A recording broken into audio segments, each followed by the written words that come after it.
श्री कृष्ण कहते हैं कि मनुष्य को अपने कर्तव्यों का पालन करना चाहिए, बिना फल की इच्छा के। कर्म करना तुम्हारे वश में है, पर फल देना मेरे, ईश्वर के हाथ में है। इसलिए निष्काम कर्म करो। उदाहरण के लिए अर्जुन से कहा गया कि वह एक योद्धा के रूप में युद्ध करे, क्योंकि यह उसका धर्म है। जीवन में हमें भी अपने उत्तरदायित्वों को बिना स्वार्थ के निभाना चाहिए।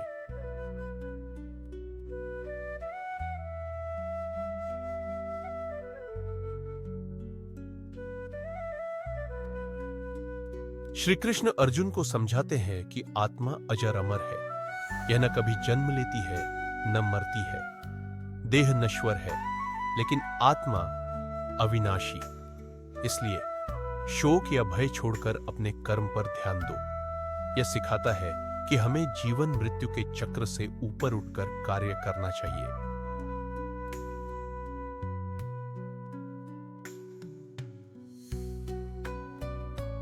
गीता में श्री कृष्ण संभाव की शिक्षा देते हैं। सुख दुख, लाभ हानि, जय पराजय में समान रहना योगी का लक्षण है।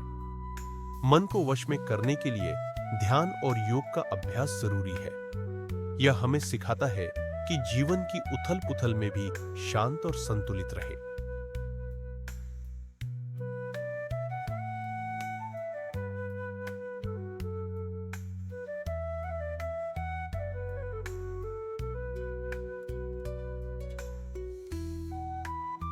श्री कृष्ण कहते हैं कि ईश्वर में पूर्ण श्रद्धा और समर्पण से मनुष्य सभी बंधनों से मुक्त हो सकता है।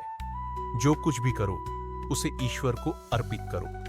यह भक्ति का मार्ग है जो मनुष्य को मोक्ष की ओर ले जाता है। हर प्राणी में ईश्वर का रूप देखो और प्रेम से व्यवहार करो।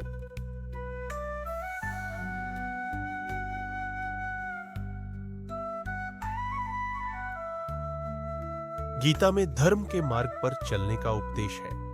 अपने स्वधर्म का पालन करो, भले ही वह कठिन हो। अधर्म का साथ न दो। सत्य, अहिंसा और नैतिकता के रास्ते पर चलकर ही जीवन सार्थक होता है।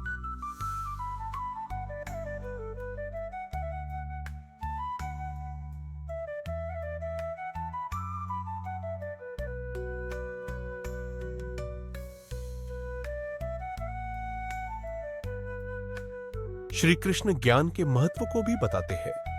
आत्म अनात्म का विवेक, संसार की नश्वरता को समझना और ईश्वर की सर्वव्यापकता को जानना ज्ञान योग है।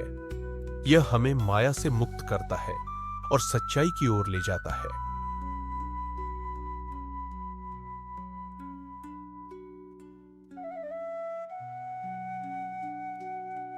गीता का उपदेश जीवन के हर क्षेत्र में लागू होता है। यह कहता है, अपने कर्तव्यों को निष्ठा से निभाओ, मन को नियंत्रित रखो, ईश्वर पर भरोसा रखो और सत्य धर्म के मार्ग पर चलो। अंत में श्री कृष्ण अर्जुन से कहते हैं, सर्वम मय्यर्पणम कुरु। सब कुछ मुझ में समर्पित कर दो, मैं तुम्हें सभी दुखों से मुक्त करूंगा। यह उपदेश हमें संकटों में धैर्य, कर्म में निष्ठा और जीवन में उद्देश्य देता है। गीता केवल एक धार्मिक ग्रंथ नहीं, बल्कि जीवन जीने की कला है।